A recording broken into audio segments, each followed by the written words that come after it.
Oh, is this making me log in again? I ain't even paying attention to that. Oh, look. Bitch. Can't stop me. Wait a minute. I was just in my email. How is it making me sign in? It literally doesn't make any sense. Like, oh, you opened the thing. You want to sign in again? You open the document all the way. Welcome to insert name here. We're here. We're live. Good evening. This is insert name here. Correct. It's brought to you in full Technicolor and living sound, with the dulcet tones of the lovely, the gorgeous, the princess Alejandra. Alejandra, the siren. Loud. She's loud. It's loud. He's loud. And you? My name is Malachi Unique. I'm here. I'm sorry, I was very confused as to why my post wasn't working. I was searching instead of typing on the post. I was searching a name. But my name is Malachi Unique, and I be out here. And I got a raspy voice sometimes. And Boss Polly was interesting today. Whoa, a lot happened this past 3 days. A lot has happened, guys. Are we gonna start with this? What's behind us first? Is that what we're gonna start with? Oh, let's save this till the end of Boss Polly, because we gotta answer it ourselves. So okay. We're gonna have our little ha. All right, so let's first start with the wildness that was released, I think, yesterday. Yeah, Tuesday. So a Massachusetts Educational Commissioner, Jeffrey Riley, is extremely concerned about the recent shakeup on the Boston School Committee, and he may temporarily freeze federal funding to the district as a result. What? Oh, I saw that, and that's my real reaction to it, even though I saw it, because hearing it again, it makes even less sense. How does that? In what world, when we can't even choose our school committee, why are our children being punished by lack of funding? I mean, by not lack of funding, by in fact taking away funding because our school committee is terrible. How does that? Who does that? That only punishes the children. I don't like. It just punishes the whole school system, like the children, the teachers, the people that need the resources. Like, I don't understand. Like the money just frozen. What the money? I don't understand how that affects the appointed school committee in any way. It was like, what do you mean you're gonna freeze money? It's federal aid money. Like, we need that money. Like, our schools are underfunded and purposely. So that's a thing. Yo, he's wilding out. Everybody obviously was like, yeah, dude, how about we don't do that, because you're punishing children for something that this is like an adult issue, because we don't elect these people, and these people fuck up a lot. We're putting this blame on a bunch of, like, the whole school system should have to not, like, it's like $400 million or something like that. Like $430 million of funding from the federal government. We're literally underfunded, and they're like, you know what? No, guys, you don't need it, because your committee, it's troublesome. So that money. Stop swirling your damn cranberries. You didn't let me say like wine. Do you smell where it came from in Maine? Yep, my ocean spray. I like this. I feel like it's peak Mappoli, peak Mass Polly energy. Mappoli. Peak Mass Polly energy. It is. Because it makes no sense at all. Like, they're like, oh, look, we got one. This is a real problem. You know what we're gonna do? We're gonna make it worse. How you like that? Does that fix it? What does this do? Because it doesn't change the school committee, the Boston School Committee. Yeah. We're all uncontent with the Boston School Committee. But I think he was talking about because of the RC thing, when all those folks retired from BSAC and stuff. Or is that? No, he's talking about, remember the racist... Oh, the racist comments. And how those two, obviously, last, winter / fall... Yeah, that other dude was... made a very racist comment about, Asian people and an Asian name. And a few weeks ago, some text messages that came out... It was that actual meeting that sparked these text messages. Yeah. Because it was about the exam school situation. And these two Latino women were like, yo, these Westie whites Really, it was just one of them. Yeah. Which is the unfortunate part, that one of them had to step. They both resigned. But yeah, it was a private text message, and it was like these racist Westie whites or some. The one of them were talking about these racist Westie whites. I don't want to deal with these. Which I'm sick of racist Westie whites. I'm sick of Westie whites too. She didn't say racist. She just said Westie whites. I'm also sick of Westie whites because you know exactly what she meant when you're sitting in the school committee, and those are the people that come up to say, "Well, my child Steven was number 3 in his school, and he deserved to go to Boston Latin School. And you know what? We were going to allow Latin Academy if he didn't get in, but they want him to go to the O'Brien in Roxbury, where there's shootings." Me, as if freaking BLS isn't. Let's not talk about as if BLS isn't basically in Old Roxbury, but okay. I think BLS might be in a worse spot, to be honest, because I feel like there's like nothing about that area is high school. It's all hospitals and like. It's good if you get hit by a bus, but otherwise. But yeah, so that was what that story came out yesterday, and everybody was scratching their head like, so how does that help anybody? Because like, who are you punishing? You're not punishing anybody involved, and also they already resigned. And also, they shouldn't be punished. Also, you should have been paying attention to this beforehand. Kind of like Carrie's comment was like, uncontent. Like, you should have been uncontent a while ago. This committee is non-functioning. We should be uncontent of the fact that we don't have democracy. Like, we literally chose 30 years ago to like lessen our democracy, to weaken our democracy in the city. For no good reason. In a city where democracy they already had it kind of in a stranglehold because of the top-down nature of our executive versus our legislative branches in the city. So it's a little weird. Why would it doesn't make any sense. Like, they're already gone. Like, those people are not even on the school committee anymore. Like, it's just like to say, oh, this makes you nervous about what's happening in Boston. Nothing else has made you nervous about what's happening in Boston. Not the fact that what's the person, the superintendent has switched around a couple times within the past 5 years. Those things haven't made you nervous? Yo, in the last 15 years, hasn't there have been a lot of people. They have at least 4. Then we have a black lady. Then we have the Asian dude. Then we had that white lady, and now we have the new white lady. Didn't we have the white lady before the Asian dude? Potentially, I can't even remember. Because I thought Tommy Chung, he was there for like 2 years, and then he disappeared immediately. Yes. Public schools superintendent. Yeah. Tommy Chang. Mm-hmm. I wish there was a way to look at it in the. I wonder if there's a list on Wikipedia. Potentially. Hopefully. List of superintendents. Okay, so. Who? I remember since 2006 there have been, and this was a person that was interim. 1, 2, 3, 4, 5, 6 different people. Mm-hmm. 3 of them being interim people. Yeah. Which doesn't create a good sense of what's happening in the actual kind of, like, that is a bad thing. To constantly have people coming in and out of a very powerful position for, like, the school system is bad.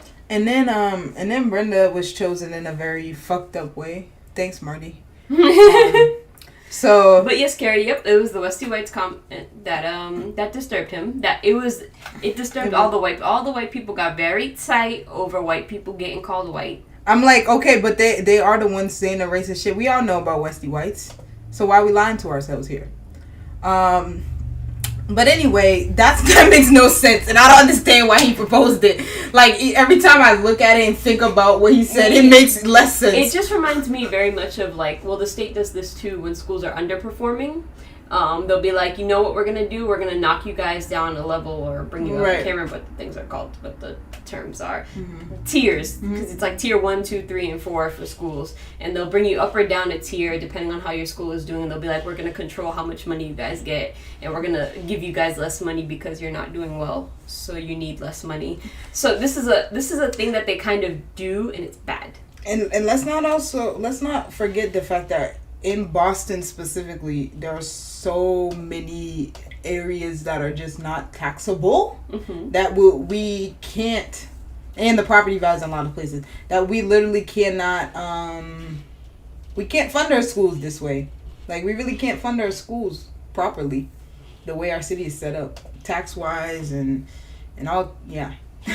Carrie left a good comment. She said, I'm tired of black kids suffering at the expense of white fragility. And it's very true, because this is exactly what it was. Even them resigning was an example of white fragility. Just some messages calling them Westy Whites got them so tight. Literally, she didn't even say it to the people directly. It was a text between two colleagues. But to be honest, whatever. It's whatever. They need to be elected anyway, so.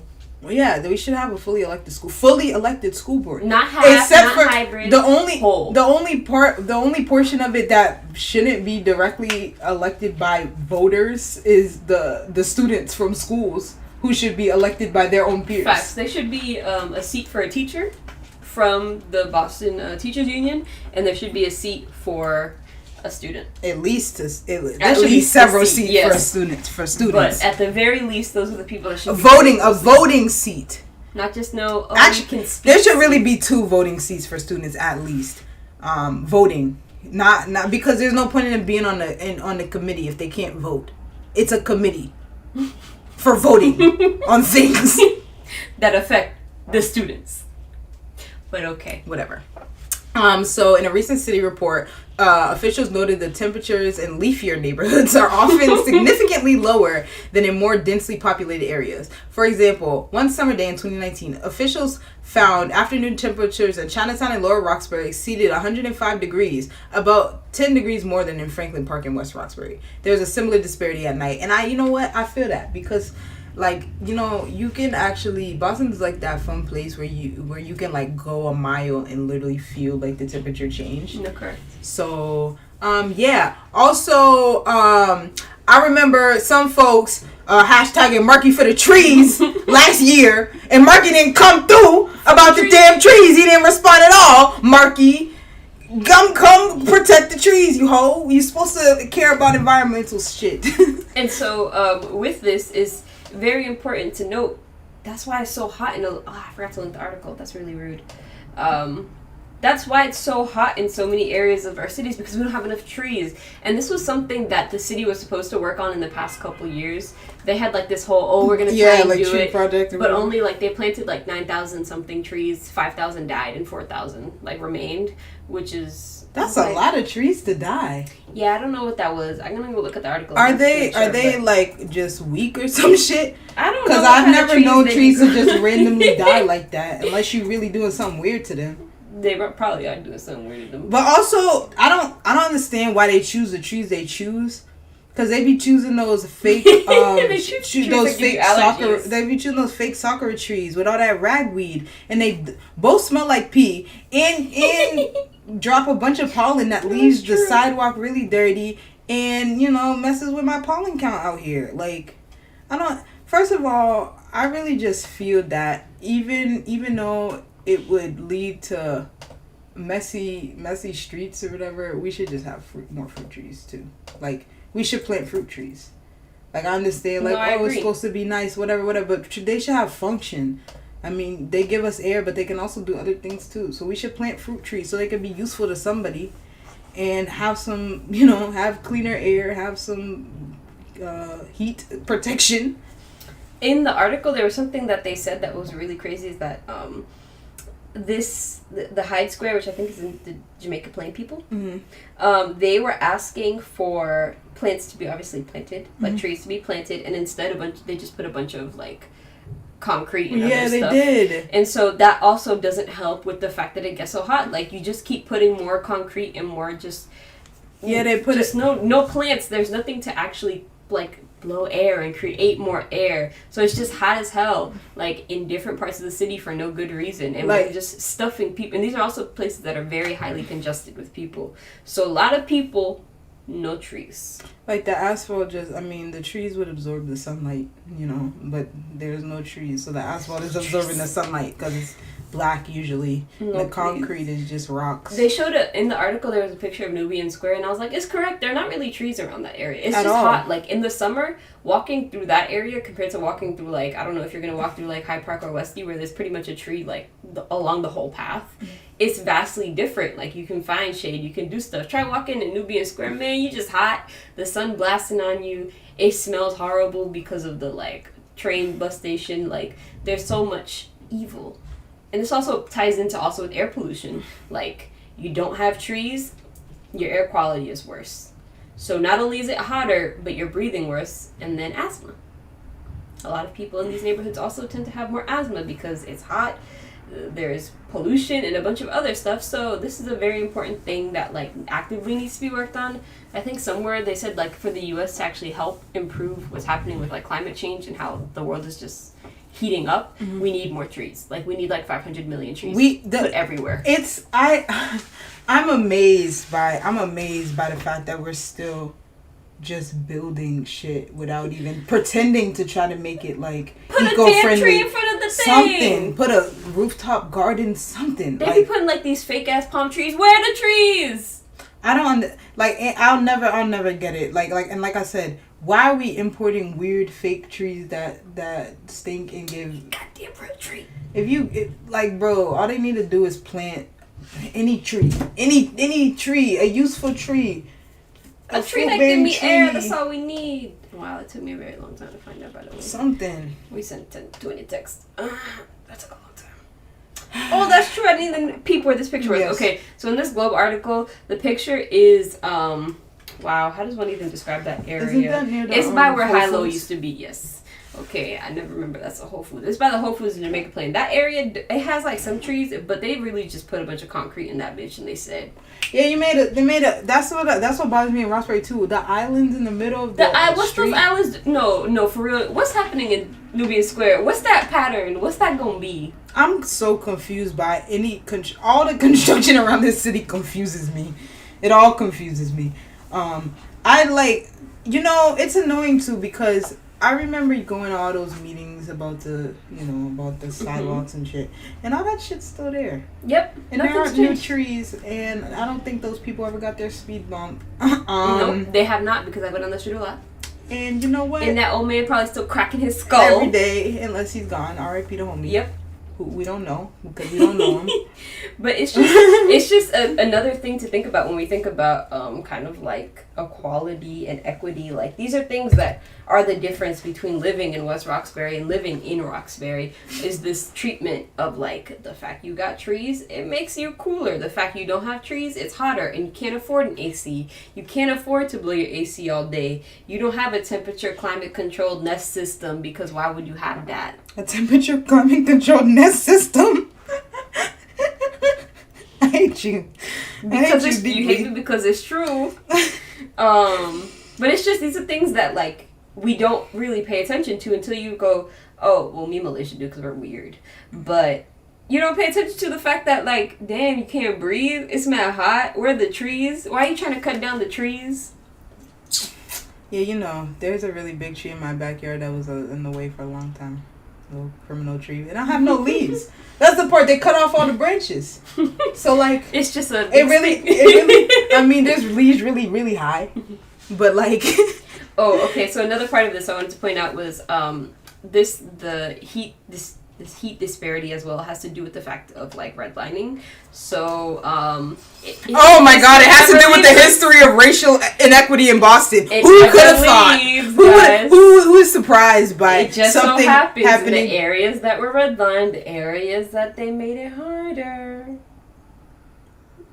are the areas with less green space and other public investments. Thank you. Duh, and then they don't even want us to go to Franklin Park no more. So they don't want us to enjoy the little trees we got. Yeah, that's the sad part. I'll say I do love Malcolm X Park because it's like that's actually so. See, I'm going too far. I'm messing up. Let me stop now because we got a whole. We got a whole thing good to answer, do. Steve. Good answer. Anyway, all right. So Chuckles Dwayne Baker, for some reason, sees an excess of federal money that was for the COVID relief fucking shits. And we in this state, we say that for instance, we say that there's no space to fund the MBTA, and there's no space to fund the climate initiatives, and there's no space to fund schools, and there's no space to fund all these other things. But strangely enough, when we have a surplus and excess cash, excess money, excess cash, excess dollars, Charlie Baker wants to do 2 months. 2 months at August 2 to September. months of sales tax free. I already bought my bed. We're not doing this, Charlie. Sales tax free, just sales tax free for 2 months. Why? What? If you're gonna get rid of sales tax, you just do it, bro. Just please, just go for it. Just encourage you know how confused other states are with how crazy our freaking taxes are. They'll be like, "What's happening here?" It literally makes no sense. I'm like, New Hampshire doesn't have sales tax, and everybody who wants to not buy something with sales tax just goes to New Hampshire, and it's okay. It's fine. You know what, Charlie? You want to get rid of the sales tax? All right, bet. You can replace it with a wealth tax. You can do that.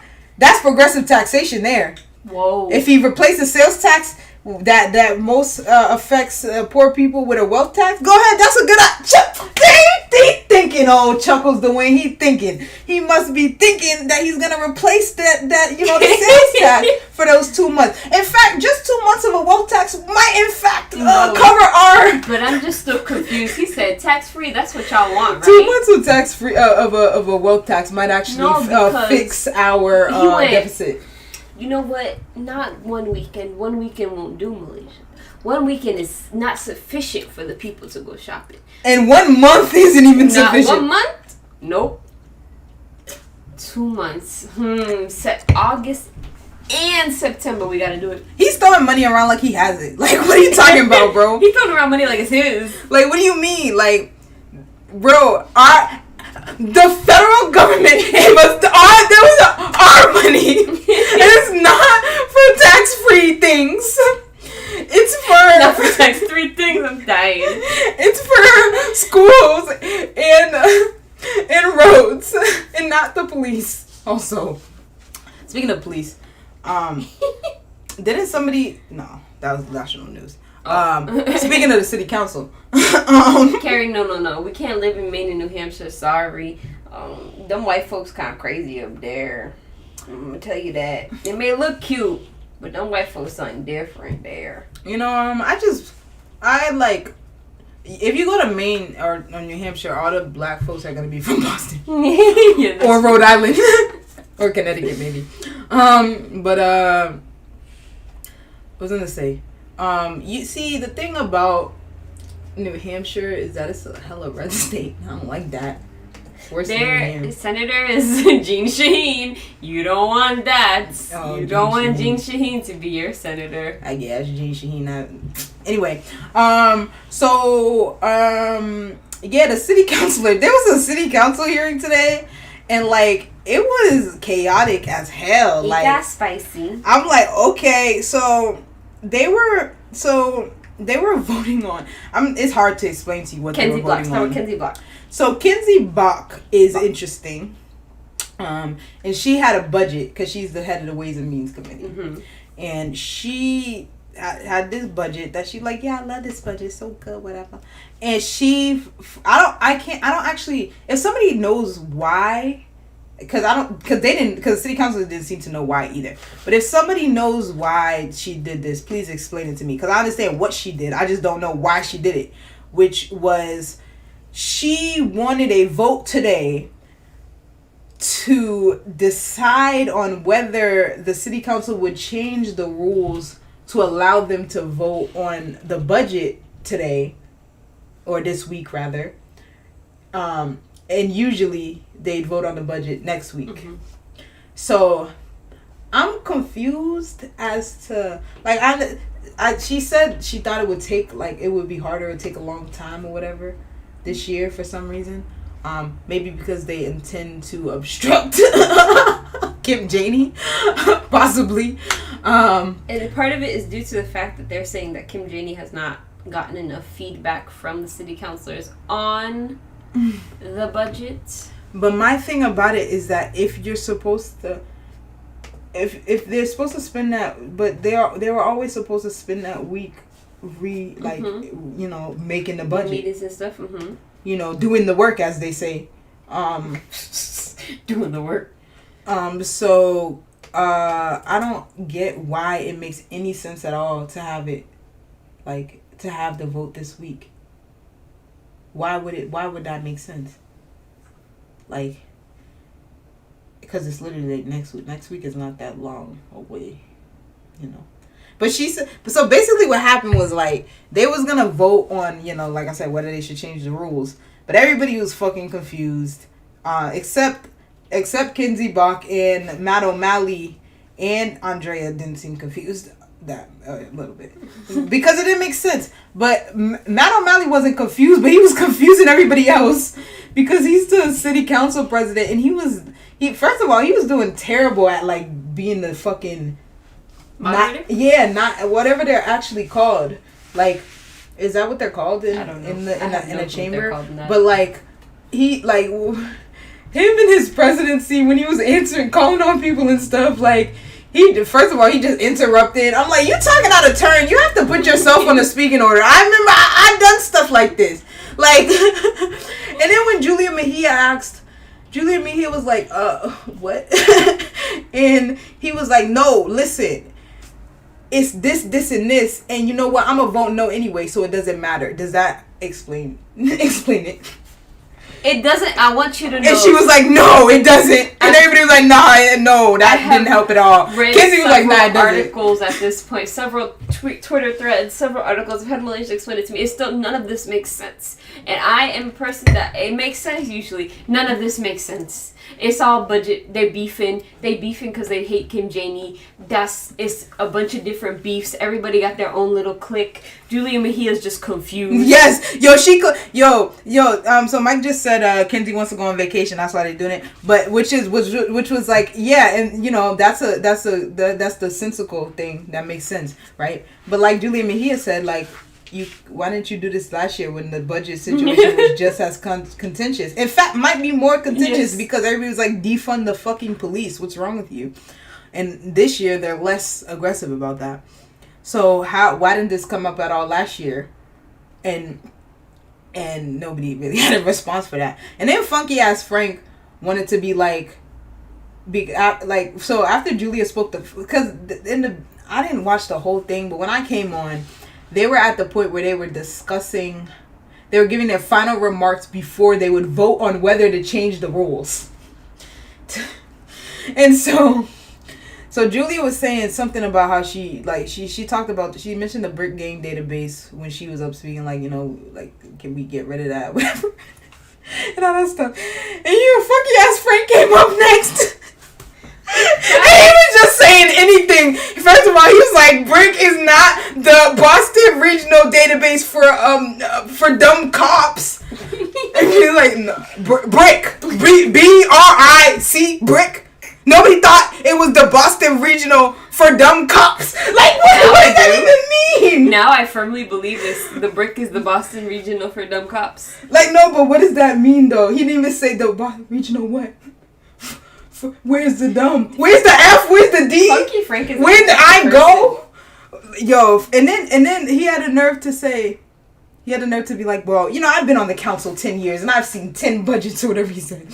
And you know what? The first year I came in, I was trying to get things for my district. And you know what? It took me years. I didn't get things for my district. And you're not, you have to, he was basically saying a wait your turn thing. But I'm like, how is it a wait your turn thing when you're representing constituent? They don't really, it's all of our turn all the time.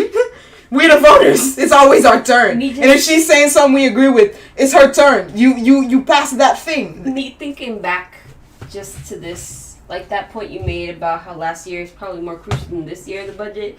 And just, y'all could have done this with Marty Walsh. And the fact that you're showing your ass with Kim Janey is really interesting. It's something different. The fact that y'all suddenly, suddenly y'all got balls with an acting mayor that you didn't have for a real mayor. It's whack, bro. Ricardo was the only person who had to smoke for Marty Walsh on the regular. Facts. The only person. He did not care. Ricardo was the only person who was willing to be like, yo, this motherfucker is wilding out. And you know what? That's the other thing. Literally everybody was out there confused. Because at first Ricardo was like, yeah, I'm going to vote for it. Because when he was saying, yeah, he was going to vote for it, it made sense because I thought it was they were voting to start the conversation about, like, I thought they were voting to start the actual deliberation, like to start the process of, fixing it, Yes. But that wasn't what they were voting for. So he said yes, and then he ended up voting no. But yeah, I think it was everybody's just fucking confused.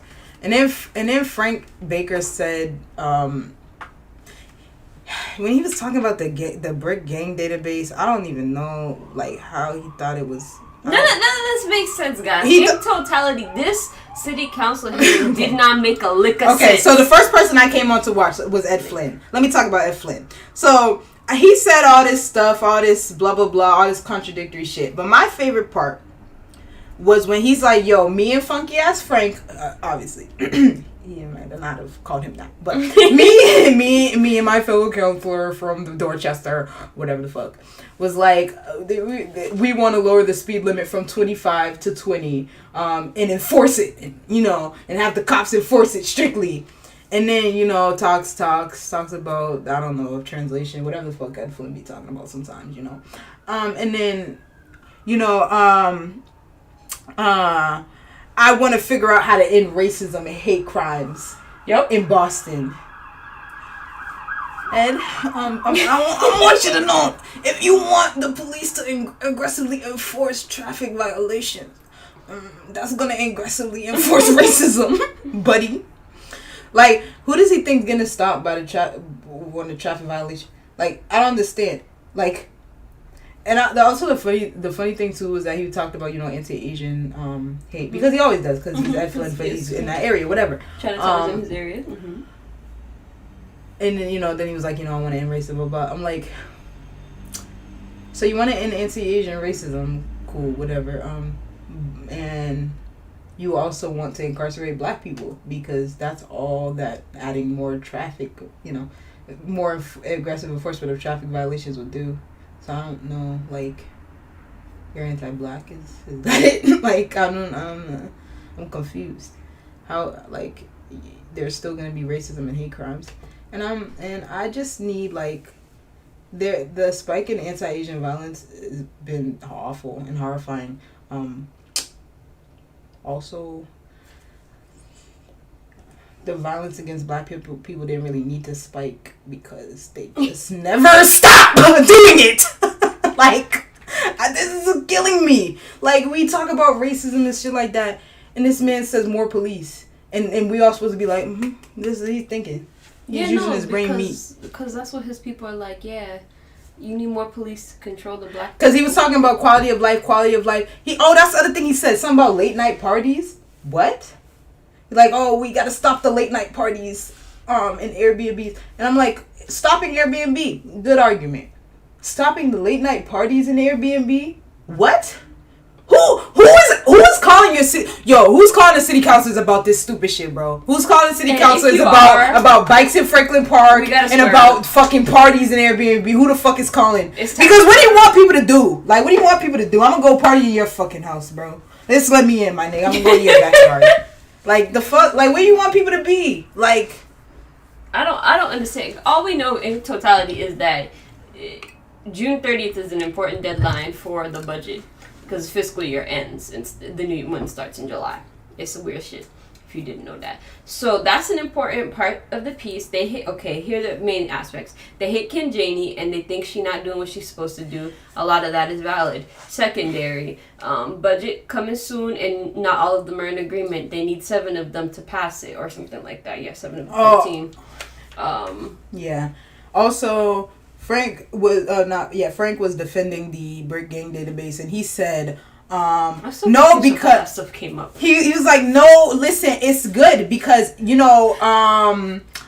back in the day, back during like near 9/11, everybody used to complain that police agencies didn't talk to each other. And this, listen, it's just no. What do you say? He was like, it's just them collecting data. They're just collecting data. And you know what? The cops, they should be able to collect data and da da da da. No, they shouldn't. No, why should they be able to collect data on people who haven't been charged with crimes? What are you talking about, funky ass Frank? And then he wanted to say, oh, and it came up during 9/11, and now it's the regional database, and everybody can communicate with each other. Well, that's why we don't like it. It should not be a thing. And then and they racist. And he was like, it started during 9/11. I'm like, yeah, that don't help, because like that was a historically bad time for American civil liberties.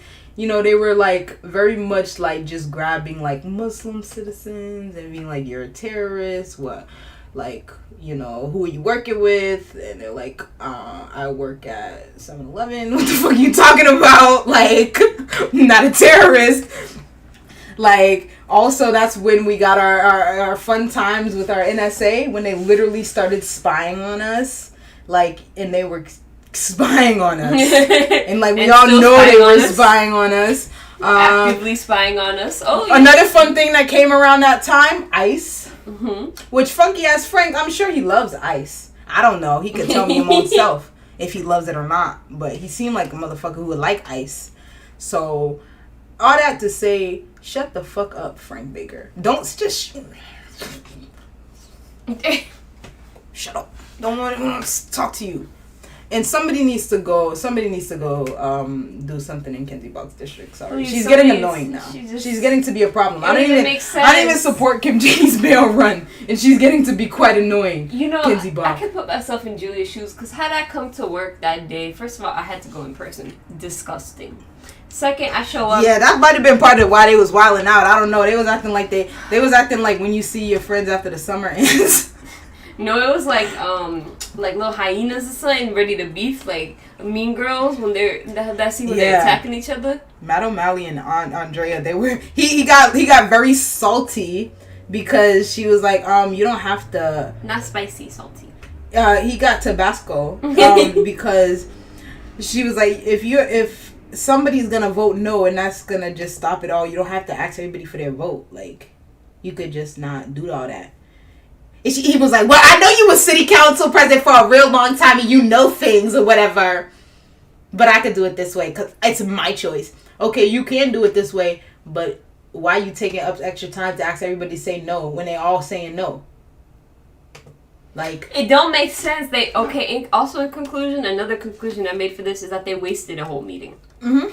They wasted a whole meeting, and this is something that I've noticed. Sure did. As like with COVID, I've been able to watch a lot more city council hearings than I was before because accessibility. It's online more. It's easier. It was online before, but it was harder because I was like doing stuff outside at work. And these people waste a lot of time asking stupid questions that they could have Googled or looked up in like the city bylaws and stuff. And we should really be asking our city councilors to do better with their time because they'll really spend like 4 hours. Do better with our time. Our time. That time you're supposed to be spending legislating, they be like the inconsequentiality of the stuff that they debate for hours. Yep. Like they even will say it sometimes. Like, I mean, obviously Julia be saying it all the time. Like, bro, how are we gonna even do this? We're not even warning people ahead of time that they can come and be actually involved in their in their representation. And I forgot what I was gonna say, but it's just wild. Like, they're just ineffectual. The city council is ineffectual. It's a mess. Like, and people are very also Frank. The other thing Frank Baker said that I found absurd was that he said something about how like we're all out for our district, we're all trying to help our district or whatever. I'm like, but that makes no sense, dog, because like Lower Mills is not alone, my nigga. Like, what, you have everything you need in Lower Mills? That's it, bro. You don't need all nothing the people that live in Lower Mills work in Lower Mills. You don't need nothing from anywhere else in the city. Okay, bet. Like, how, like, there are a lot of things like, for instance, gentrification and stuff like that will negatively affect everybody. Mm-hmm. Like, Every single person, yes. Like, housing prices getting extreme when you actually need to live here is negatively affecting everybody. Lack of jobs, the underfunded school, all that. Like, so what the environmental issues, air quality. So what about anything that you as a city councilor can do would be useful to only do in your district? It would even be possible to only do in your district. Like that makes no sense, because if the city fails, your district not gonna be there. They're not just gonna keep sending Laura Mills money and Upham's wherever the fuck he does. Wherever the fuck. It was such a waste of time that it was almost so insulting to see and to hear. They need to stop that stuff. It was quite foolishness. And so also on more foolishness, in Georgetown, it's an apartment complex, townhouse complex in Hyde Park. They filed 113 evictions, and most of them will not go through, which is very good. But there will be ones that do go through, and that's bad. But also, what this means is a larger issue that's going to happen across the country, in that when you put an eviction, like you start the process of doing an eviction in a court, that goes on people's records. Mm-hmm. So when you go to get a new apartment, they'll see, oh, you had an eviction filed on you, and blah, blah, blah. And, oh, why was that? And there are barriers to getting new apartments and new homes when you have an eviction on your record. So the fact that 113 people got evictions filed on them for, like, not paying rent throughout COVID, when they didn't have jobs, is kind of insane when you look at it, because it's also, like, Georgetown is not like a mom and pop just landlord. It's not somebody renting out their upstairs for a family. No, this is an actual, like, company that owns a bunch of complexes that were like, you know what, these people didn't pay, it's time to evict them, it's time to move them out and get new people in. And it's just like, Jesus Christ, like, the lack of, like, empathy and the drive to just, oh, you know what, it's been a year, let's just put them in court and let's see what happens. And for most of them to turn out to just be like, oh, we figured it out at the end, that tells me you did not have to go to start the process. And the other thing is, I don't know, I know a couple years ago there was a lot of talk about passing a bill that stops evictions from going on kids' records. Oh yes. Did that pass? Because God, I hope it passed, because everybody is about to be really fucked if that didn't pass. There was something on that. I think there was something about how Charlie Baker vetoed legislation that would have sealed eviction cases in Massachusetts, agreeing with landlords that the measure was too broad. So yeah, there was a measure to seal eviction cases in certain cases. Woo. But Charlie Baker vetoed that. So for a lot of families, this will be permanently on their records. Yeah. Because the thing is, like, if even I don't, like I said, this was I don't know if they ever changed the law, but they probably didn't, because if you could be 6 years old, if your family gets evicted, that is on your record. So you can grow up, be 18 years old, and there'll be an eviction on your record, and that can stop you from getting an apartment from when you were a child. It's crazy. So we should check that. I don't even know how to look that up.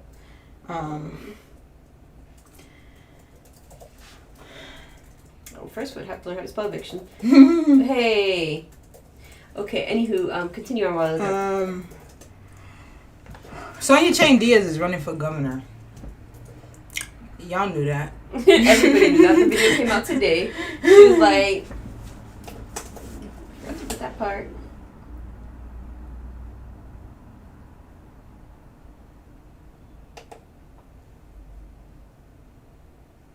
Okay, nothing's coming up quickly. Yeah, I don't know if the law ever passed, but it's possible that children who are being evicted with their families might have evictions on their record, like renter's record.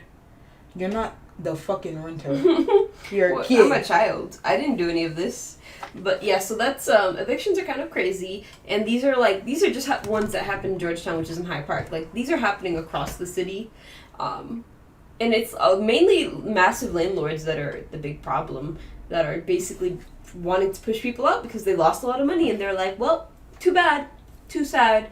And there was also this point that people made that like a lot of these people ended up like filing for like trying to get like assistance from the city or get federal assistance, and they ran into issues with filling out the paperwork and stuff, and people in the comments, of course I shouldn't have gone to them, but in the comments were like, well, if you just filled out the paperwork right, none of this would have happened. I'm like, do you know how hard it is to fill out paperwork? These people have never filled out forms in their life. Ever. If you have try if you don't speak the language, try if you don't, literacy, niggas cannot read in this country. I know we like to act like we can read. We cannot. A lot of people be reading at like 5th and 6th grade level. Filling out those forms, very complex. And they're purposely, that's the other thing, they're purposely complex. Facts. Anything that's a social service in America is purposely hard to get to, because they don't want to give it to you even though you're owed it. In fact, you deserve it because you pay into it. We all pay into it, and we can't not pay into it when we have jobs. But you don't get to get that. Like unless you can do all this ridiculous, jump through all these hoops. Like, no, get the fuck out of here, dog. And then, so I guess on to national news or whatever. Oh no, our fun part. Let's not forget the All right, so cool. So they did a survey. Oh god. A weird ass survey where they asked all these mayoral candidates all these questions, and it was weird questions. And you know what? They had weird answers. And they're behind us right here. But I think I think the one that got me the most was Kim Janey's whole line of answers, because it's clear that she did not answer these questions. Sorry if you did, Kim, but you did not answer this like of your own, okay, like with your own honest answers. All right, guys. Cause homegirl talk about okay, what's your favorite public place to visit? Why homegirl say I love Boston's green spaces? What green space? Which one? We got a lot. Or do you just like the green space in front of your house? Like, do you like the one? What are you talking about? Do you like BLA's little greenhouse? Like Malcolm X Park? You like that park near the cops? What's that park called? Near the cops? Yeah. That little patch? I don't know what that's called. Yeah, that middle thing where they be having stuff sometimes near the police station, like near B2. No, but seriously, the next thing they asked him was, what's your favorite restaurant? Again, Kim Janey, please explain to me. I'm a foodie. I can't choose just one. You sound like you're not from Boston. Kim, why are you doing this? I could never choose just Kim, one why are you doing this? You sound like you're not from Boston. Just say a restaurant. You couldn't choose just two, because almost everybody else was like, let me give you two of them. All she had to do was say some black restaurant. Like, man. Look, girl, Slade's. Excuse me. She should have said Maxine on St. James. Maxine on St. James, Slade's, Joe's. Daryl's, anything in the neighborhood. Literally any restaurant within Roxbury. She could have said merengue. Honestly, anything. We would have accepted anything. Literally anything. It was something we don't even know in Roxbury. We would have been like, okay. I can't. She knows it. She must be cool. Like, but she just said, I'm a foodie. Okay, we all eat too. Weird. Okay, fair. For musical act, fair. New edition. Good answer. Good answer. Moment in history, Kim? What? This is not an answer. Boston is filled with amazing history, from the fight to freedom in the abolitionist movement to our various championships. Which one is your favorite moment in history? Was it the abolition, or like my dad said one time when I asked him his favorite moment in history for an essay, when the Red Sox won the 2004 World Series? Make a sense to me, because it was a long time coming. And then the worst answer, I think, from Kim Janey was, what's your favorite Boston reference in pop culture?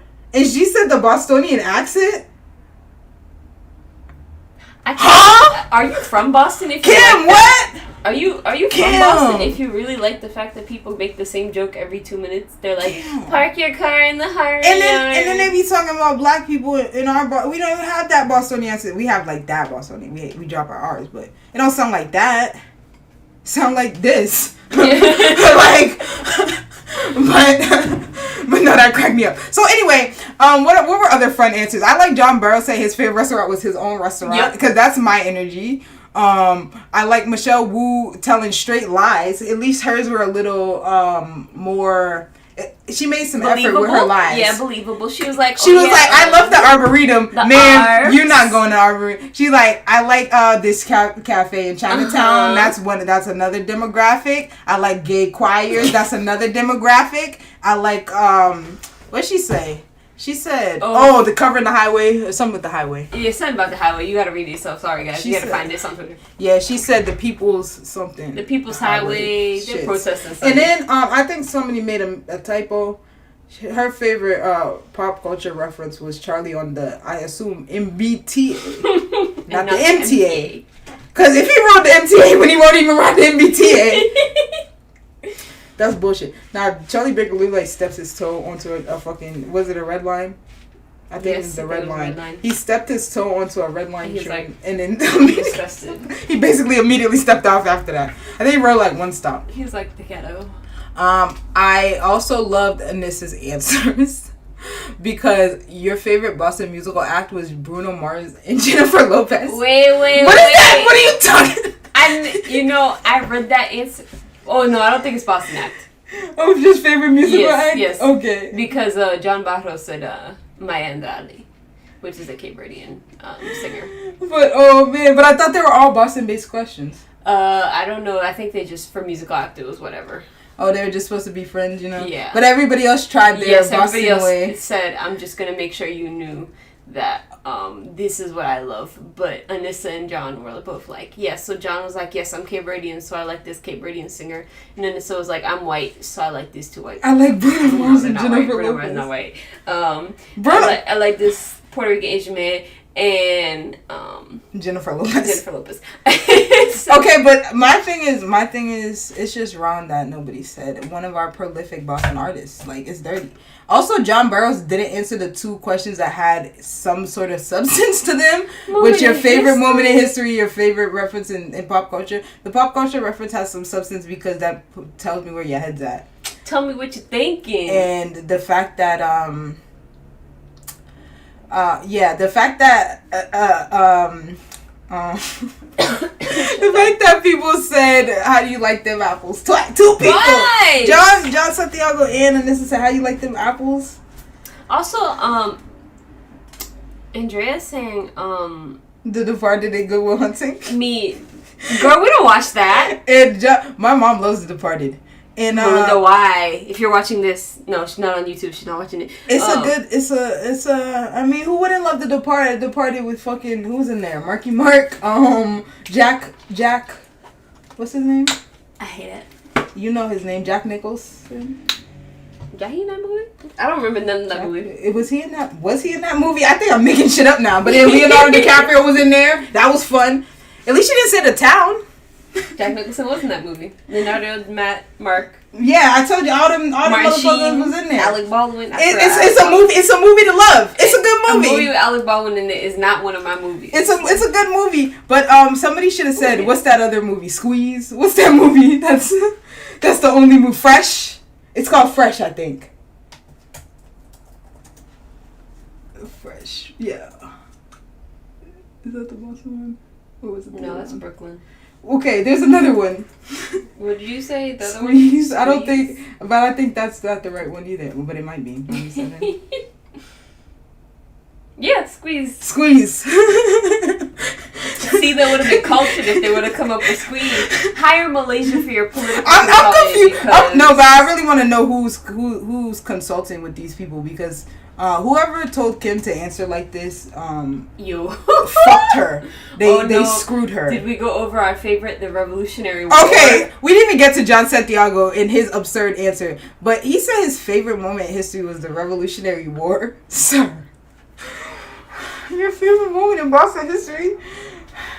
Boy, nobody was living swell at that time. Nobody was living swell. And then he said definitely Good Will Hunting. I mean, Robin Williams was in Good Will Hunting, so you know, it's something to love. Y'all all have the same references. Y'all all whack. It makes me sick because Where's Ethan? How You Like Them Apples from? I don't know. Is it from one of those movies? I assume. I assume. I didn't know it was a Boston thing. Things you could have also added. That movie Ted. It's not funny, but you could have made a reference to it. What's that movie with Taraji? That took place in Boston. I was gonna say Tomit. Whoa. Yes, the other one. How you like? Was it Proud Mary? Yeah. For Acrimony? Proud Mary. Okay, Proud Mary. There were those Melissa McCarthy movies she kept filming here. So many choices you could have made, but you decided to just... Good Will Hunting. Okay, yes, that's what I thought. Yeah, I thought so. So why did you name them both? It's in the movie. That's one of the main parts of that movie. I mean, that's one of the main, not the main parts, but one of the famous scenes or whatever shits in that movie. So why would you have to actually name, whatever? Anyway, there was so much they could have done, but now, were there any more fun answers? No, I think we could. I think John Santiago's long ass answer about how he enjoys sitting on benches, like an old Puerto Rican man, and admiring the architecture. In Copley, yeah, I guess that's a little weird. Okay, there's some pretty things, but now me and Malaysia will go through our list. So my favorite public place to visit. I was joking about how I like Malcolm X Park. I do. What other public place? I like. Oh, you were going to say that one, so I won't say that one. But I'll be up in the Grove Hall Library. I used to be up in the Grove Hall Library quite a lot, so I might have to qualify. Can I do my least favorite public place in Boston? I hate Almont Park. Hate it. I don't like it there. And everything is bad. It happens at Almont Park, and it's the Devil Park. Okay, mine is the Copley Library. Especially after the renovation, quite bougie. I thought bougie. But honestly, all the libraries in Boston that have been upgraded because the AC is kind of nice in the summer. I escaped there a couple times as a teenager / college student when it was too hot, and it's quite nice in there. And I like libraries, and it's free. I actually used to like the new movie theater in South Bay. But, COVID kind of messed that up. Too. See, it was great in there because, there are a lot of times where nobody will be fucking there. And so me, Jay, and Alejandro would get to enjoy our time. We watched Creed, and it was only us. And we, got to live our life. That Keanu Reeves movie. I cannot remember. I remember it, but every time, it only comes to my mind when you bring it up. Replicants or Replicas or something. Something like that. Replicas. That was 2018. It was so long. No, that's a Tom Cruise movie. Whoa, what? No, what's this? It was Keanu? Yes. But that looked like Tom Cruise up here. I'm gonna be honest with you. It does look like Tom Cruise. I still thought it was Tom Cruise. This must be Tom Cruise because this one little tiny picture is Tom Cruise. That was 2018. That's kind of crazy. Also. Yeah, so we saw that one. That one was an interesting movie. Okay. My favorite restaurant is Cube Restaurant in Chinatown. I also love Joe's Steak and Cheese. I also love what the place called where we get the milkshakes and the fucking Simcoe's. Yeah, I also love me some Simcoe's when they're doing good. Simcoe's. That's a good answer, Andrea. What did she say? Facts. That would have been a good answer for her. Austria 50 Kitchen. Sound good. 50 Kitchen, I heard of. They have good food. The man was previously incarcerated, I believe. So that sounds. It seems good. Those names seem fine. But Yeah. Okay. So for me, my restaurant would be also the Q, but also I would add. I had a new restaurant. You're gonna say, yeah, I know which one. What was I gonna say? Your friendly neighborhood restaurant. Oh, Farrah's. Duh. Whoa, how did I forget so much? Yeah, Farrah's. Beautiful restaurant. Everybody should go to it to get offended by Haitians because they will listen to you say, I want extra pickles, and they will go and give you the same amount of pickles as they would before. And I feel that's like all we can really expect from a good Caribbean restaurant. And that one time they gave me lima bean sasquatch. We took a break. Oh my god! We definitely had to find ourselves for a second after Pharaoh's wanted to be giving us that white bean sasquatch. The Island Hispaniola took a little break. because I don't know what that was. Black bean sauce all day. Anyways, brown bean, just not white. Just not that. Okay, so Farrah's definitely okay. Favorite musical act. I thought it was Boston musical act, which is more interesting. So my favorite Boston musical act is obviously New Edition and between. There's only two. So I'm just gonna say the other one. Yes, Donna Summers. Also, if you want to be cool and hip, which I feel like Michelle Wu could have gotten away with. She could have said like a local artist. She could have been like Nate Nix. She could have been like Kim Janey. Kim, shout out some rappers, Kim. It would have been hilarious to see OG Swagger Dick on there, but I know I'm asking for too much. Yes, my favorite music. No, because why isn't it local musical act? Yes, it don't make sense. Like it doesn't make any sense. At least Andrea and everybody else. Everybody tried. Like, except for two of them. John Barros doesn't even count. He doesn't even exist. Who is that? He didn't answer. I feel like if you don't answer all the questions, you shouldn't be on the thing. It should be like he didn't. me and we should release a thing, an obvious nonsense thing, and if you don't answer every single question, report card thing. If you don't answer every single question, deleted. Like if you don't answer 75% of the questions, it's as if you not submitted any answers.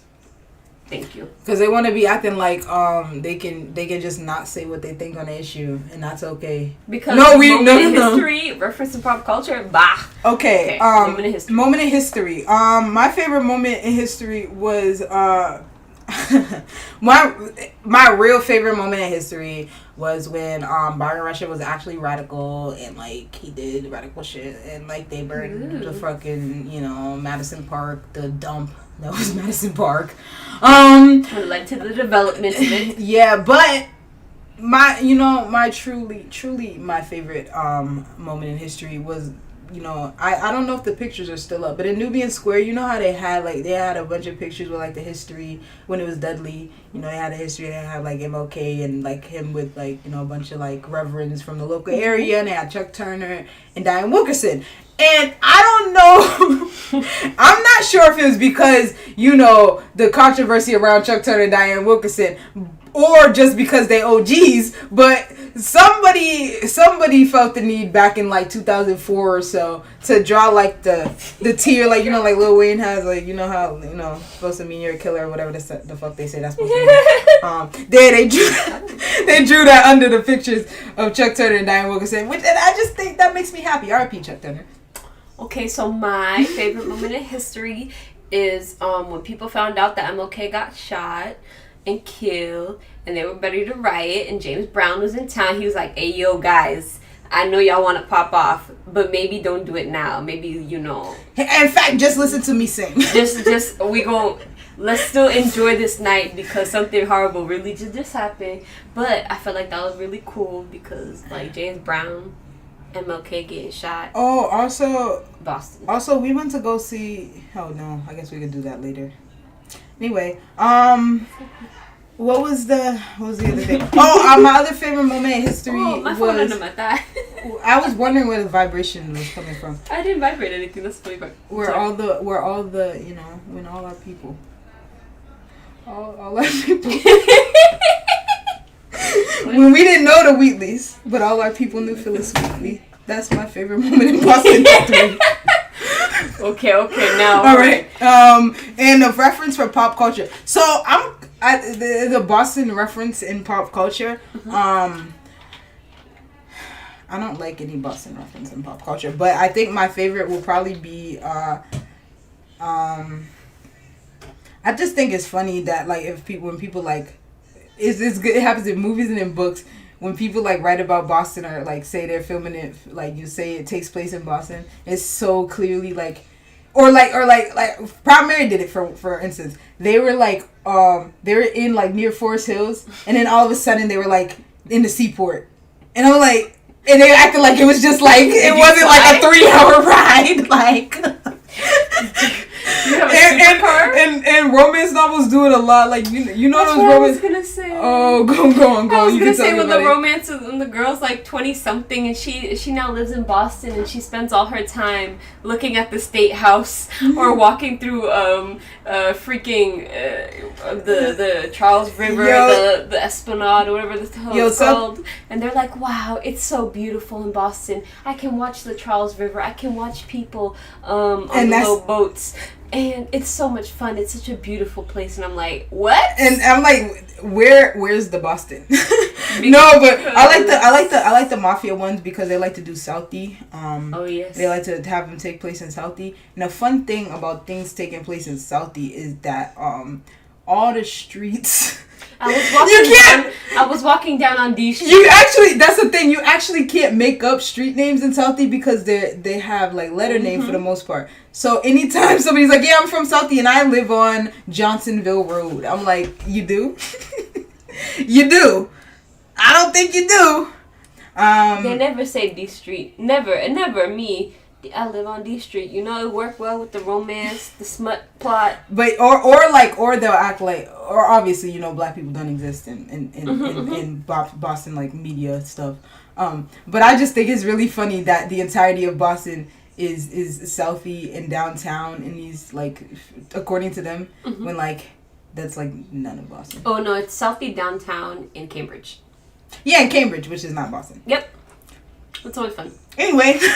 Okay, so my favorite reference in pop culture is Anthony from the Prince Pasta commercial, because what else represents Northern Italians better than an old Italian grandma screaming outside the window for her grandson to come back and get some pasta? My favorite, you know, and I have a random, my favorite thing about being from Boston is random things like, one time my history teacher, he was my econ teacher then, he said his grandfather used to own Pizzeria Regina, but he gambled it away.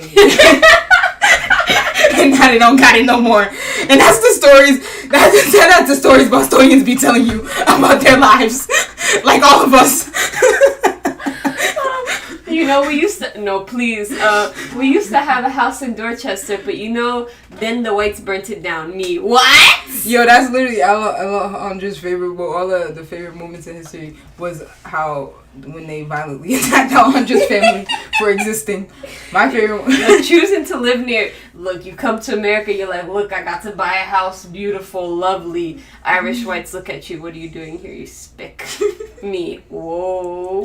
Throws rocks. Imagine the violence. You're like, damn, I work at the Sheridan. I'm making good money being a maid. Damn, this how you gonna treat me? I just wanted to buy a nice little house, a little 3-story. I'm not bothering you. My family But and all their except for houses. the illegal bar that they did have in their basement. You know, it's okay because I think like there at least like 3 members of like the generation above my mom's had illegal gambling operations. I love it. It's very cute. Like when I learned that like 2 years ago, I was like, wow, an illegal bar in the basement of the house. Yeah, they used across the street from where there was a bar, so probably that's why them Irish people also get mad. Yeah, my great uncle. I mean, boy, you won't let the spicks in there. So now we gotta do our own shit. That's how they always do that.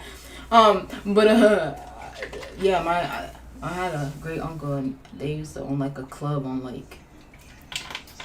Warren Street, like near Charles Street Church, which. Where? Yeah, if your family has been in Boston for a long time and has not run an illegal like some business, it's quite funny. Yes, I saw I can hear it. She started watching a while ago. So yes, that's my favorite reference. My reference actually in pop culture is when people act like there are no black people in Boston, and then black people in Boston have to say, no, we live here, and then they're like, no, you don't. Because why would you? Yeah, my favorite pop culture moment happened today. Yeah, I was gonna say that. I was like, that's for my pop culture news. So in national news, sorry, I just thought about because I saw a bad legal take today where some dude was like, I don't think this should have got to the Supreme Court. I just think it should have been decided federally. That's what going to the Supreme Court is. That's what. It's the highest federal court. I laughed when I saw it because I was like, "What?" It's the highest federal court. But okay. But anyway, so the Supreme Court ruled on a case about a cheerleader who was 14 at the time. Who was throwing around F-bombs on little Snapchat or whatever, and her school suspended her and didn't want her to like play cheer. Like didn't play cheer. They didn't want her on the cheer squad, and they just tried to ruin her life for cussing on Snapchat, and she wasn't even like She wasn't even like, racial slurs or nothing. They were just... She was just at home and she was like, fuck this school. He's like, yo, fuck school. School sucks. These cheerleader team is whack. These things are whack. And her school's like suspended. And her parents were like, how you gonna suspend me? And yeah, so it was definitely a case of freedom of speech. And I don't know how, in keeping with freedom of speech, this could have been decided any other way, to be honest, because what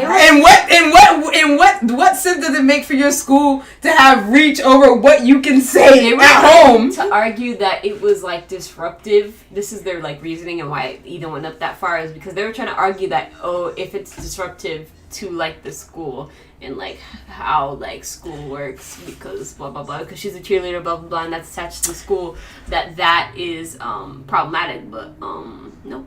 I remember somebody got suspended from things they were tweeting, but that was because they were like telling people to kill themselves and being a dickhead. So yeah, no, that person, the people that we saw got suspended for like tweets were also getting suspended because they were tweeting and actually bullying people in real life. Tweeting at people, the people they went to school with, and then bullying them in the school building. Both bullying. They were doing I'm gonna tell it to you, gonna get it online and in person. Yeah, because when Antonio tried to hybrid mode. It's a hybrid bullying model. Yo, it's funny. Yeah, it's real funny. But that was an interesting case. It was like a 7-1. Yeah, it was 2017. She did that. Yeah, she in college. Like, she's straight now. She like, imagine fighting this since you were 14. Now you're in college. Yeah, it's absurd. But I'm glad that, obviously I'm glad that it went our way, because students should be allowed to say, fuck my school at home. It's not like it wasn't even like she was like just standing outside the like gate or something, like, haha, fuck the school. No, she at home in her bedroom on Snapchat. Why are you looking at her Snapchat? It's none of your business. It's none of your business. I think that's the underage child. I've always thought about this because charter schools get away with this a lot too. They try and like police what kids can say. Internet, yeah. And I think it sets a very bad precedent, because like, you're in my school, like. You know who had a funny policy like that? A similar funny policy, of policing what people do outside of. I remember, I don't know if that's still a rule on their contract, but remember how TD had a rule that if you got suspended from school, like, you're not supposed to get suspended, but you could get a contract violation at work for getting suspended from school. That was always funny to me, because I was sitting here like, how you would never know I got suspended from school. Those motherfuckers, my coworkers back in the day, they used to just come telling all their business. I got suspended. Maybe I got suspended. Da da da da. I mean, like, shut up about it. If they're not calling your boss, then why are you saying so? Shut up about it. Like, my favorite point in life is when I saw that people would get arrested like over the weekend and still show up to work on Monday, and I'd be like, oh, that's kind of cute. Your boss will never know, especially if it's not like a violent offense or something major. Right. Like, your boss will never know. That's kind of cute. Right. Yeah. That was one of teen environments, behavior in the community. Behavior in the community. Yeah, it's kind of wild. Obviously, like, your job can fire you for like things like that, but a 14-year-old girl, she was mad she didn't get a position in a varsity cheerleading. She just needed her parents to be like, "Ayo, don't say that on Snapchat. You can say it, but don't say it on Snapchat." That's all she needed. She didn't need her school to be like, "Oh, you're suspended because you wanted to talk badly upon us." And you know what? Honestly, like, fuck y'all. Y'all didn't give her a spot in the varsity cheer squad. Also, she was 14. Please be aware that 14-year-olds underdeveloped. This thing right here, this prefrontal cortex, is not straight. Why'd y'all give her a spot on the varsity cheer squad? She just needed her phone taken away for like 2 nights, guys. She didn't need this like 4 or 5 year long legal uphill battle. Also, to have the money to fight a case like this is hilarious. Like, to have the money to be like, her parents be like, you know what?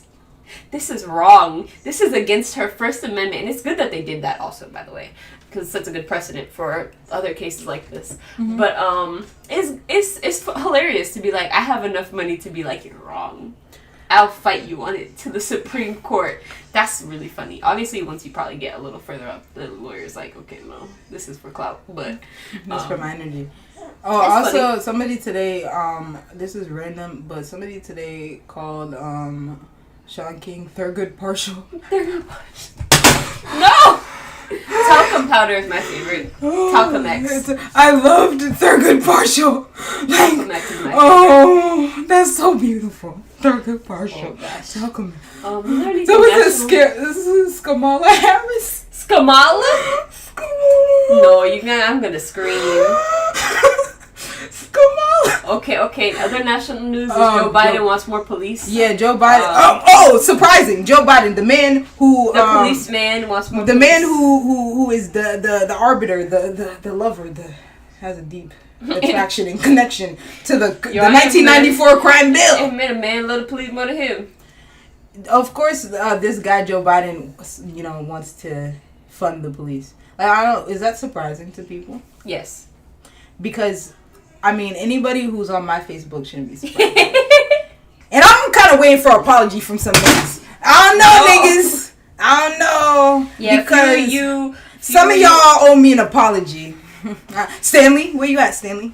With your white ass. Now you can speak with your white ass. Tell me. That black Tell me, give me my apology. Kept wanting to say stuff to you. Sam. He was very annoying about that.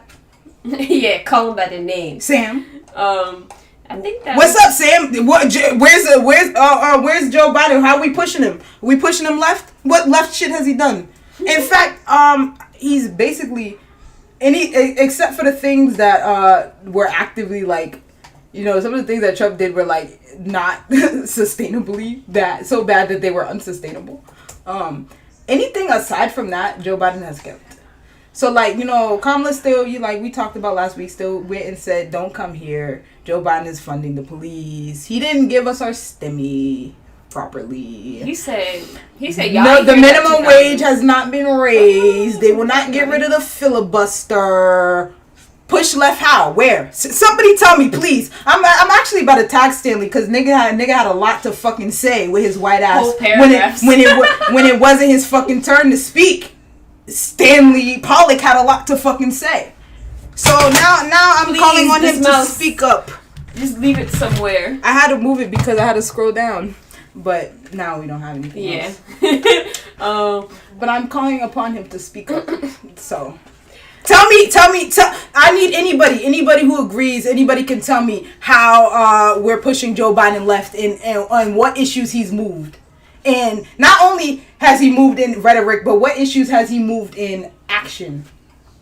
Or even just threatening Joe Manchin. Has he done any of that? He gave us Juneteenth. Is that not enough? No.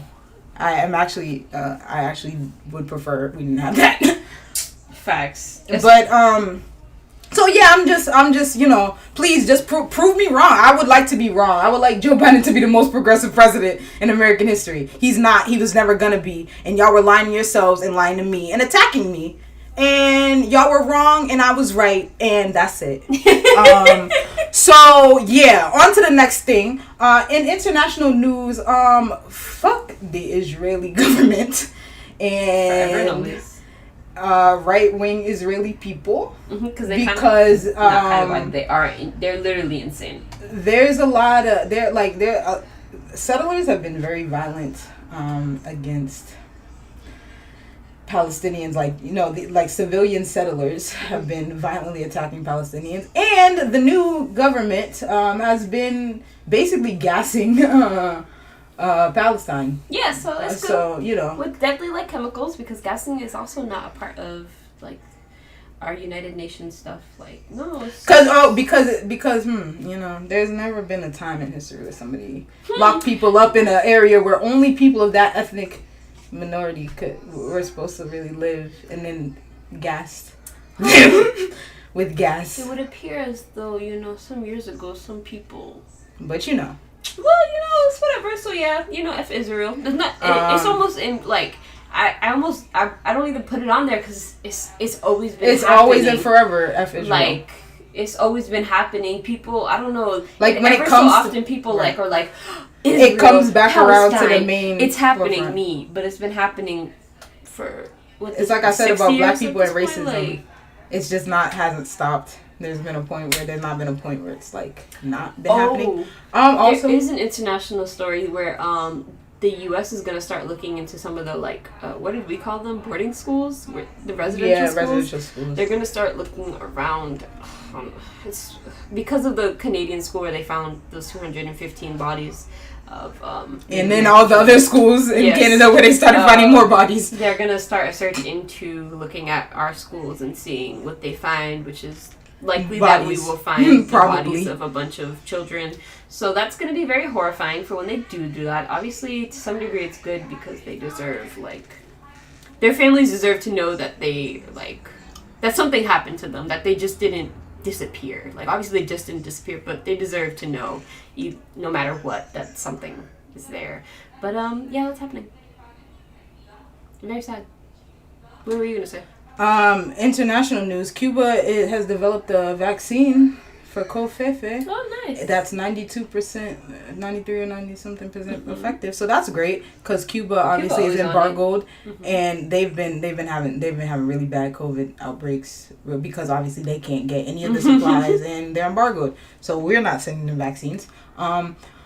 But yeah, so of course their vaccine is like the best one so far, and obviously they're gonna send it to everybody and send doctors because Cuba. You want a doctor? I want a Cuban doctor. Like, hand me a doctor from Cuba, I'd be straight. Doctor can probably cure anything I get.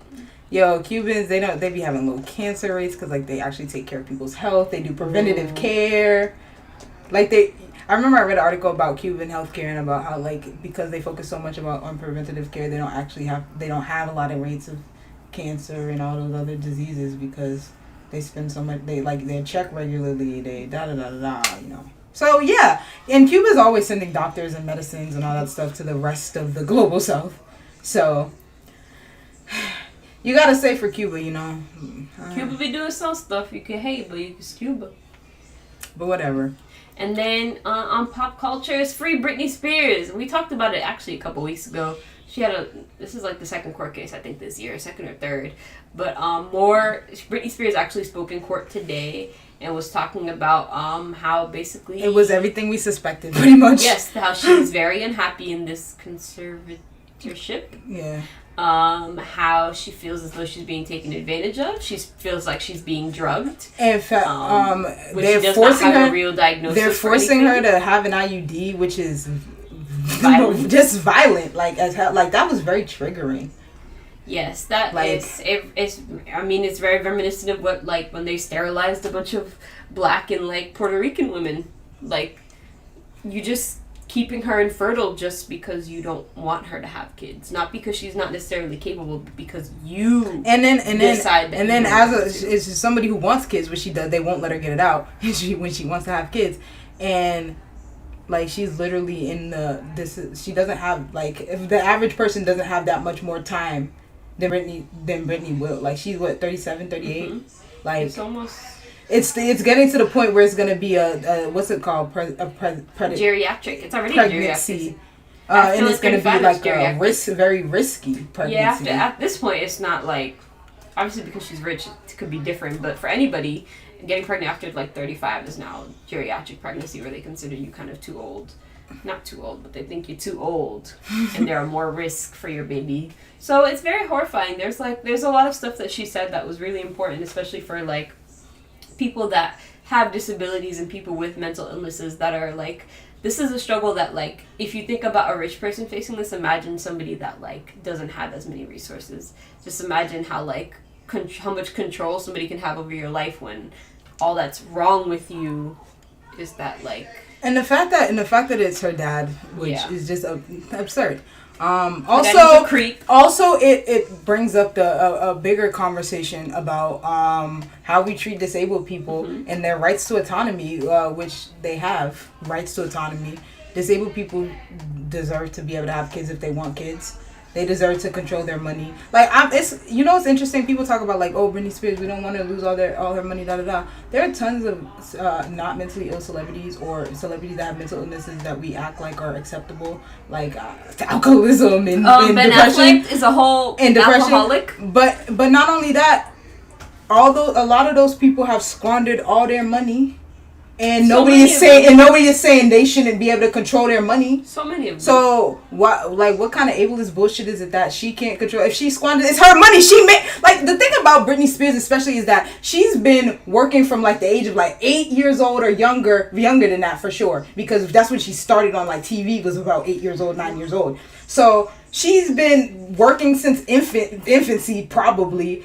Never got to experience true teenagehood. Her father hypersexualizing her and forcing her into these. Anyway, it's just hot mess. The Disney Channel, and that, which was even worse in the 90s than it was than it is later. And we all know what happened to later Disney stars. We all see them spiraling and fall. Like, I imagine how much worse it was when we didn't give a fuck about people at all. We didn't know. And the other, and you know, she never got a 20s where she just was able to be do whatever she wants to do. She never, like, her whole life has been controlled by a bunch of men. And not only that, like, literally just like she's a piggy bank, just sucking her dry. Like, go work, you don't get your money, I'll get your money. You can't have kids. You can't paint your damn cabinets. I never, like, with her touring, I was like, she's always like, she said she's wanted more kids. And I was like, if you're in control of doing a tour, you could do, it said something about 3 or 4 world tours she's done. She did that residency in Las Vegas. She's released a couple albums.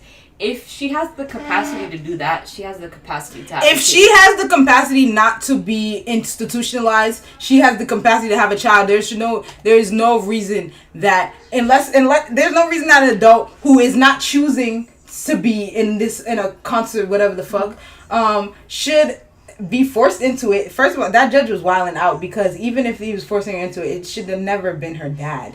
Like, who with their brain meat was thinking on that one? I read something about that with the law, and it has to do with the fact that they say it's like, they usually defer it to the family for when this cases, and that it's cheaper than doing it with another thing, which is why most families will choose to pick a family member instead of picking an actual person. Yeah, which is kind of crazy. But that's bullshit, because Britney didn't want him. She didn't want him.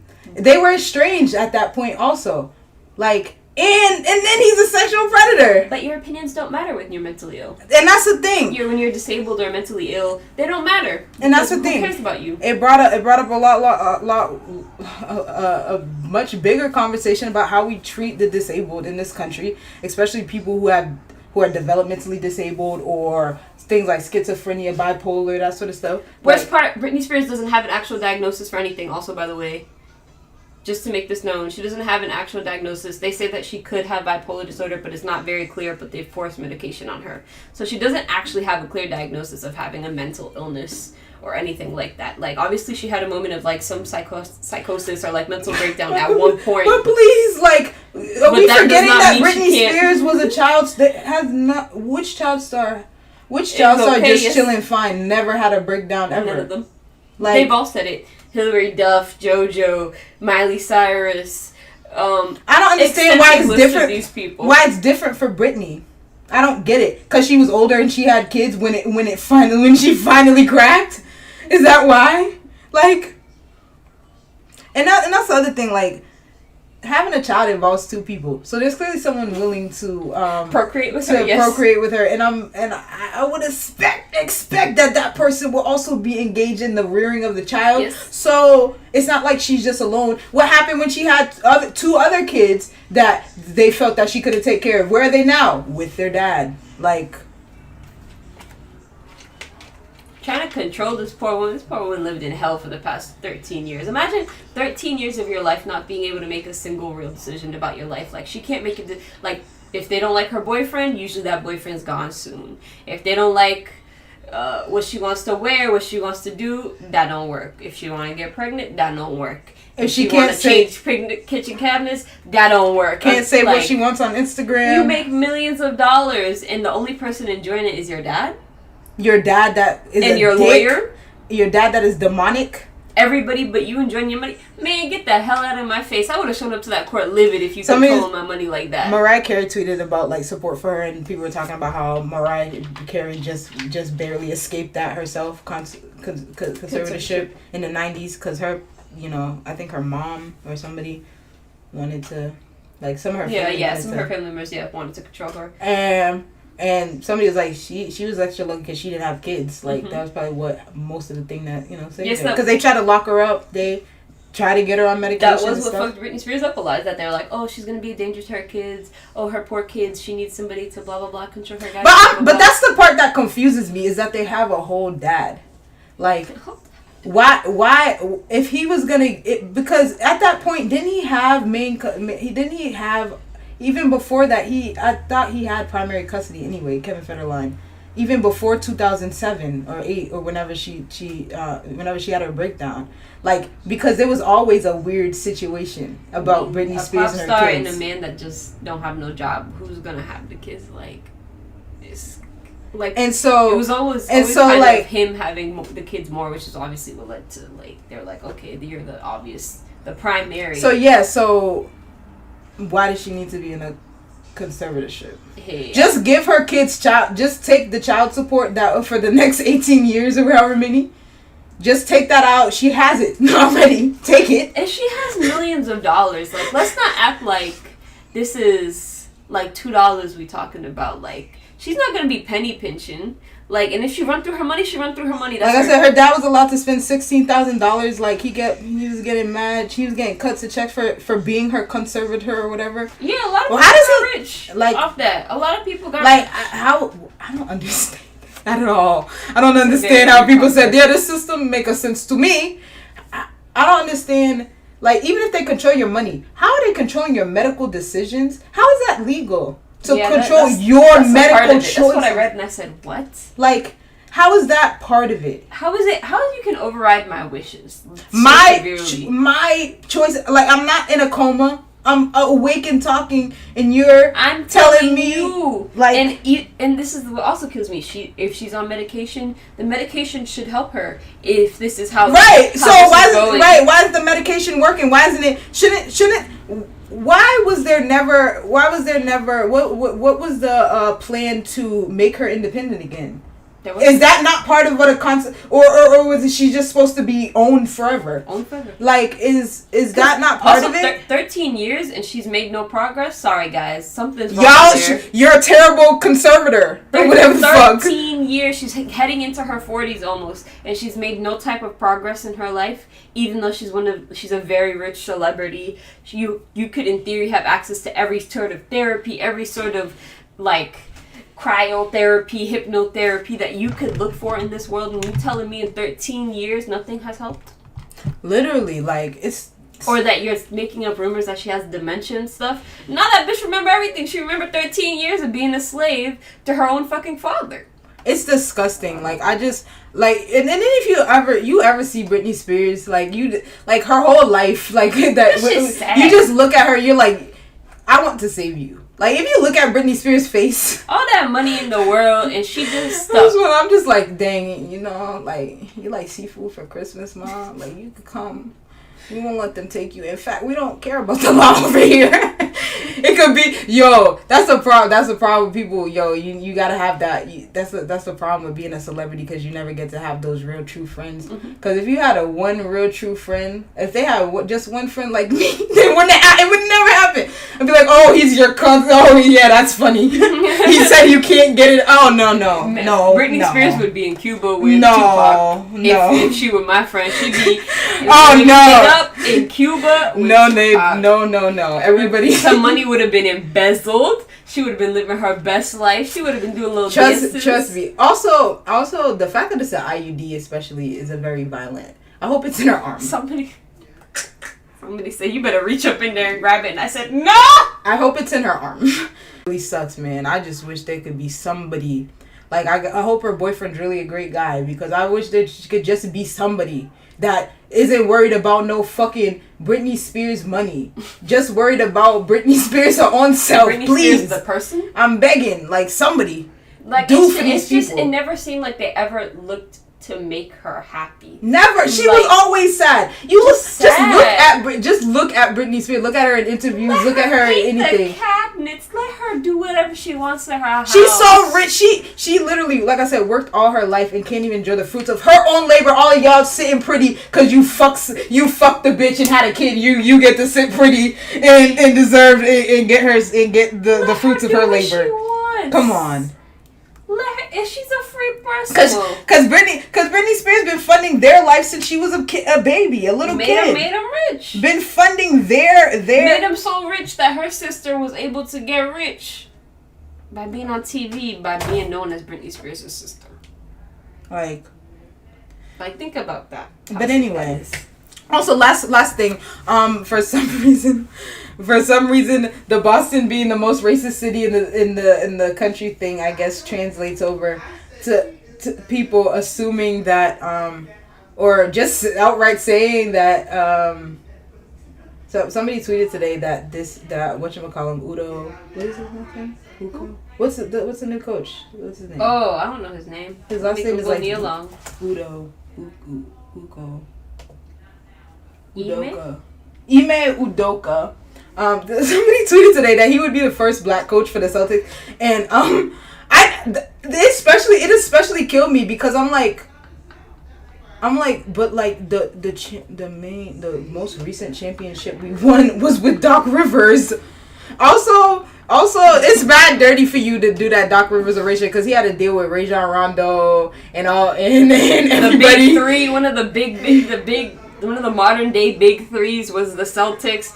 3 black men. You include Rajon Rondo, it's actually 4. 3 black men, a black coach. It was a very good time to be black in Boston at that time. I don't know. We were loving it. We were living our best lives. We forgot to say our favorite moment in history was when Paul Pierce got stabbed. Oh yeah, that was my favorite moment in history, was when Paul Pierce got stabbed at that club in Roxbury. Dang, what was that club called? I googled it today too. Dang it.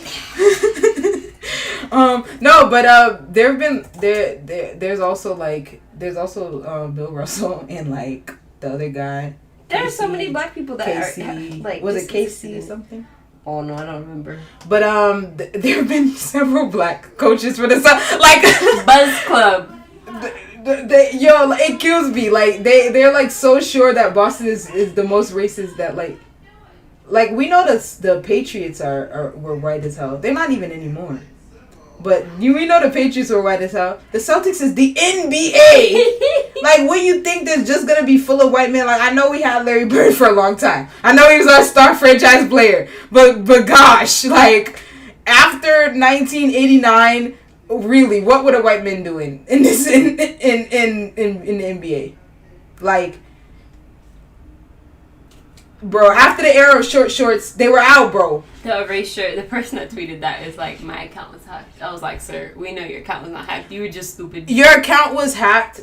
That's not who would hack somebody's account that's to tweet? That's like when Offset was like, my account was hacked after he tweeted a bunch of questionable things. Who would hack some random sports commentator's account just to tweet wrongly that this guy would be the first black coach of the Celtics? Like, this is like when Joe Kennedy's wife said that random person from Indiana was Ed Markey's, like, was part of Ed Markey's campaign and was threatening her life.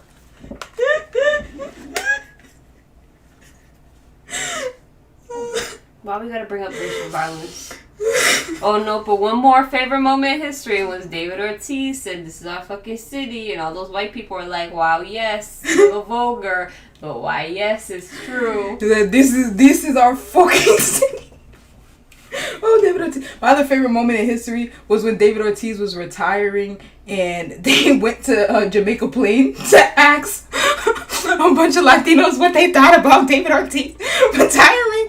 And this man, who must have been about 60 years old, he said, David Ortiz is my hero. He's my hero.